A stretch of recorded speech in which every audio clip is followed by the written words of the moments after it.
आज इंटरनेट पे लोग 1 लाख 2 लाख 5 लाख पर मंथ कमाने की बात कर रहे हैं, बट मैंने अपने पहले साल फिनेट के 10 करोड़ से ज्यादा का रेवेन्यू किया होगा। और ये सुन के आपको लग रहा होगा कि मैं बहुत ज्यादा प्रिविलेज्ड हूँ और मुझे बहुत कुछ आता होगा, बट ऐसा कुछ भी नहीं है। मैं आप ही की तरह एक ब्रोक बच्चा था जो दिल्ली के एक छोटे से 2 BHK में 3 लोग के साथ रहता था और 8,000 रुपए पर मंथ का रेंट देता था। तो अगर मैं कर सकता हूँ तो आप भी ये कर सकते हो। Let me take you through a step by step journey, जहाँ पे मैं आपको ये समझाऊं कि ये मैंने कैसे किया था, आप कैसे सेम चीज कर सकते हो और कैसे पैसे कमा सकते हो। But before I begin, let me introduce you to myself. मेरा नाम है आयुष शुक्ला। मैं एक कंपनी चलाता हूँ जिसका नाम है फिनेट मीडिया, जो मैंने 2021 में स्टार्ट करी थी। हमें 2 महीने में ऑलमोस्ट 4 साल होने वाले हैं। एंड हमने स्टार्ट किया था as a talent management agency, जहाँ पे हम इन क्रिएटर्स को मैनेज करते हैं। और पिछले 3 सालों में हमने बहुत सारी चीजें की हैं। राइट फ्रॉम हमारे क्रिएटर्स को कान फिल्म फेस्टिवल लेके जाना, उनको फोर्ब्स में लेके आना, हमारे ब्रांड्स के साथ काम करना, और ये सब करने के बाद जितनी मुझे इन्फॉर्मेशन और इंडस्ट्री की नॉलेज मिली है, उसको मैं पैकेज करके आपको इस वीडियो में बताना चाहता हूँ।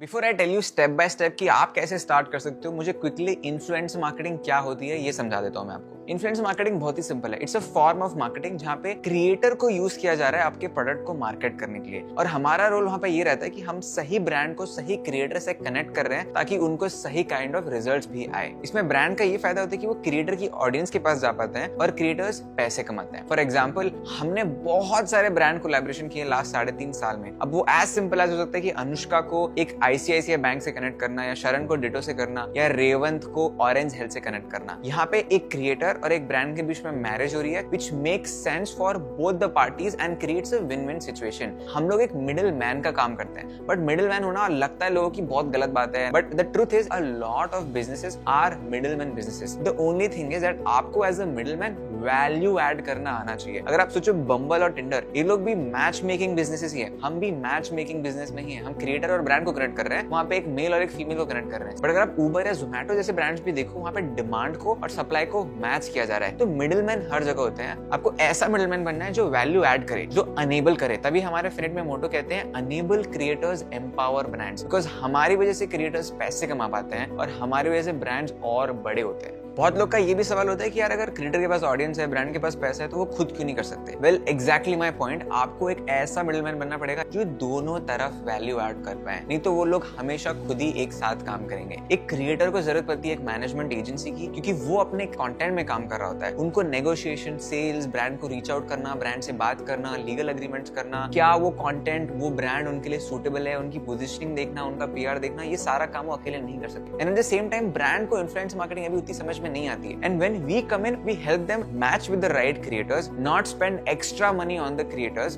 not spend money on creators जो शायद काम ही ना करें। वो सारा एक्सपीरियंस हमें काम कर करके आया है, and that's why creators and brands need agencies and consulting firms like Finet to help them. Currently, influence marketing is booming with upwards of 25% CAGR, और आप भी इस बहती गंगा में हाथ धो सकते हो। मार्केट बहुत बड़ी है, हमसे बड़ी भी बहुत सारी एजेंसीज है और हमसे छोटी भी बहुत सारी एजेंसीज हैं। हम सब भी मिलकर ये सारा मार्केट कैप्चर नहीं कर सकते हैं, बिकॉज इंडस्ट्री ग्रो हो रही है, नए क्रिएटर्स आ रहे हैं, नए ब्रांड्स आ रहे हैं। सो ये जो नया ग्रोथ आ रहा है उसका एक पार्ट आप ले सकते हो, and that's why I am giving you this playbook absolutely for free.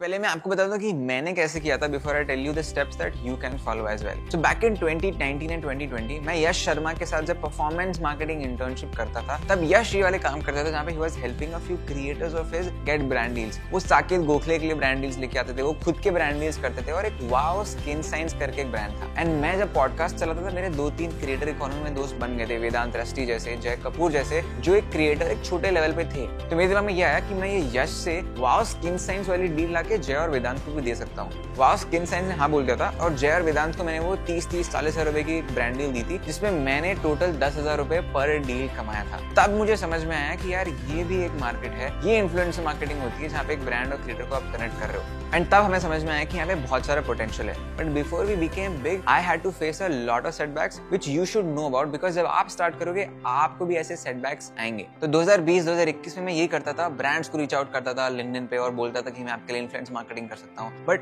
इतना सारा काम करने के बाद, इतना सारे रीच आउट्स करने के बाद, थोड़ा इंडस्ट्री में कनेक्शन होने के बाद भी मुझे हर जगह से ब्लॉक और रिस्ट्रिक्ट किया जा रहा था। Because the bigger players, the players who are already established in the market, do not want new people to come in, and I did not honestly have any experience to help the brand as well. तब मुझे समझ में आया कि I have to find a new gap in this industry and खुद की जगह इस मार्केट में खुद ही बनानी पड़ेगी. And that is where I figured out the niche of infotainment creators. 2021 का टाइम था जहाँ पे फंडिंग बूम चल रही थी, बहुत सारे फिनटेक स्टार्टअप्स को पैसा मिल रहा था एंड नए फाइनेंस क्रिएटर्स भी आ रहे थे. And this is where Anushka Rathore, एक फाइनेंस क्रिएटर का मैसेज मुझे आता है इंस्टाग्राम पे कि she wanted my help with brands and how does industry works. And that is when I realise कि ठीक है, ये नया मार्केट है, ये नए नीश ऑफ क्रिएटर्स आ रहे हैं इंफोटेनमेंट. बाकी सारी बड़ी बड़ी एजेंसी सिर्फ लाइफस्टाइल फैशन क्रिएटर्स पे फोकस करती थी बिकॉज वही सारे क्रिएटर्स ज्यादा हुआ करते थे. इंफोटेनमेंट में इतना क्रेज नहीं था और किसी को रियलाइज नहीं हो रहा था. एंड जब मैंने अनुष्का की हेल्प करना स्टार्ट करी, 2-3 ब्रांड डील्स क्लोज करना स्टार्ट करी, तब मुझे फ्लो समझ में आया, तब मुझे इंडस्ट्री के बारे में और समझ में आया. एंड आई रियलाइज कि अगर मैं स्टार्टिंग से ही बड़े बड़े क्रिएटर्स के पीछे जाने लग जाऊंगा तो मैं कभी फिनेट नहीं बना पाता. द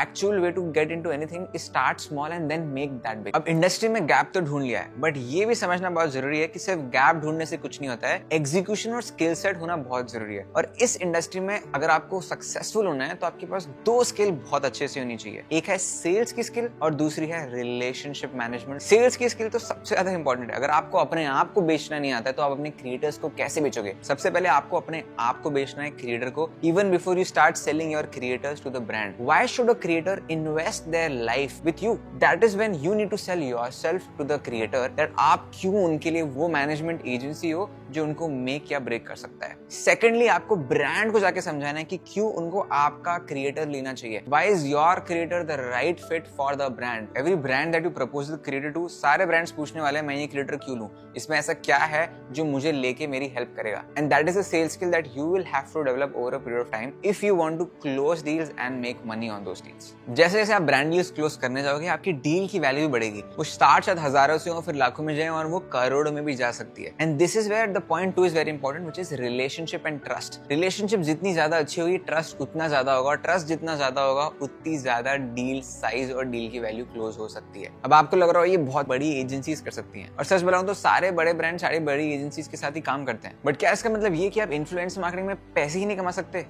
बिल्कुल गलत. The market gap, regional influence marketing. Regional influencer marketing में अभी तक के कोई भी ऐसा मेजर बड़ा प्लेयर नहीं है. This is a gold mine which is waiting to be tapped. बड़ी ब्रांड्स के पास तो करोड़ों का बजट होता है, वो बड़े क्रिएटर्स को अफोर्ड कर सकते हैं. बट जो छोटे छोटे ब्रांड्स होते हैं, छोटे कैफेज होते हैं, उनके पास करोड़ों का बजट नहीं होता है. वो 1-2 लाख रुपए खर्च कर रहे होते हैं, या न्यूज़पेपर पे ऐड लगाते हैं, होर्डिंग लगा लेते हैं. आपको इन ब्रांड्स को पकड़ना है और इन ब्रांड को रीजनल इन्फ्लुएंसर मार्केटिंग की पावर बतानी है. इनको नहीं पता कि 10,000 रुपए एक रीजनल इन्फ्लुएंसर को देने से इनका बिजनेस एक्सप्लोड हो सकता है. ये मॉडल अभी गुजरात में बहुत अच्छा चल रहा है. यहाँ पे ऐसे क्रिएटर्स जिनके लाख या 1.5 लाख फॉलोअर्स हैं, गुजराती स्पीकिंग और गुजराती लिविंग रीजनल ऑडियंस है. जब भी कोई नया ब्रांड या रेस्टोरेंट खुलता है, ये क्रिएटर्स वहां पे जाते हैं और उन पे कंटेंट बनाते हैं. एंड सडनली पूरी रीजनल ऑडियंस को जो वहां रहती है उस ब्रांड के बारे में पता लग जाता है. अब यही सेम ब्रांड अगर एक मुंबई या दिल्ली के इन्फ्लुएंसर को हायर करने की कोशिश करी, एक तो पैसे बहुत ज्यादा लेने वाले हैं वो, और उनकी ऑडियंस भी पैन इंडिया होगी. So it's better for a regional brand to hire a regional creator because उनकी कॉस्टिंग भी कम है, रेलेवेंस भी ज्यादा है, और उसी ऑडियंस के पास कंटेंट पहुंच रहा है जो आपके पास आके पैसे खर्च कर सकता है. ये आप किसी भी सिटी में रह के कर सकते हो. आपकी सिटी में पक्का ऐसे इन्फ्लुएंसर्स होंगे जो रीजनल कंटेंट बना रहे होंगे आपकी लैंग्वेज में and can help a lot of brands. आपको बस ये 3 स्टेप फॉलो करने हैं. नंबर 1, ऐसे लोकल ब्रांड्स ढूंढो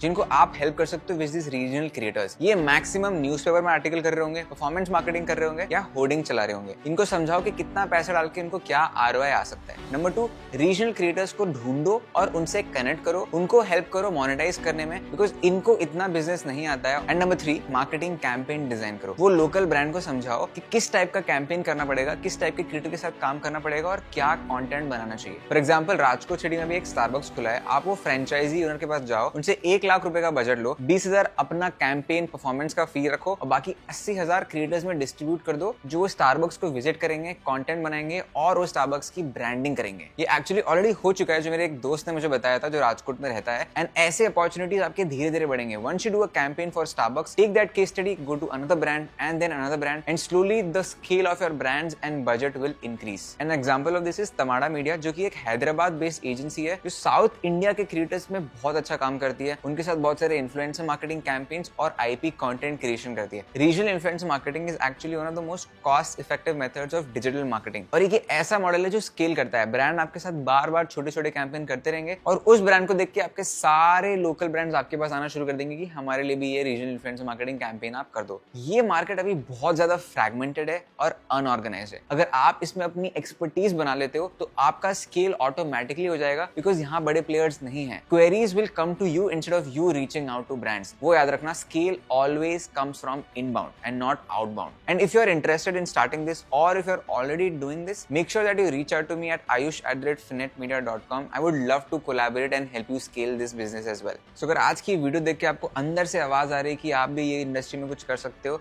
समझ लो that this is your opportunity to make it big in life. ये इंडस्ट्री तो कहीं नहीं जा रही है, हमारे हाथों से हमारा फोन पर टाइम स्पेंड सिर्फ बढ़ता ही जाएगा। So take your first step, work hard and make your mark in the industry, because this is the right time. अगर आपको ये वीडियो अच्छी लगी तो मेक श्योर करना अपने दोस्तों के साथ शेयर करें, क्योंकि अगर आप बिजनेस स्टार्ट नहीं करोगे तो शायद आपका दोस्त स्टार्ट कर ले। Do let me know in the comments कि आपको कौन से टॉपिक पे वीडियो चाहिए, and make sure to subscribe, क्योंकि जब मैं वो वीडियोस बनाऊं आप वो देख पाओ। See you in the next one.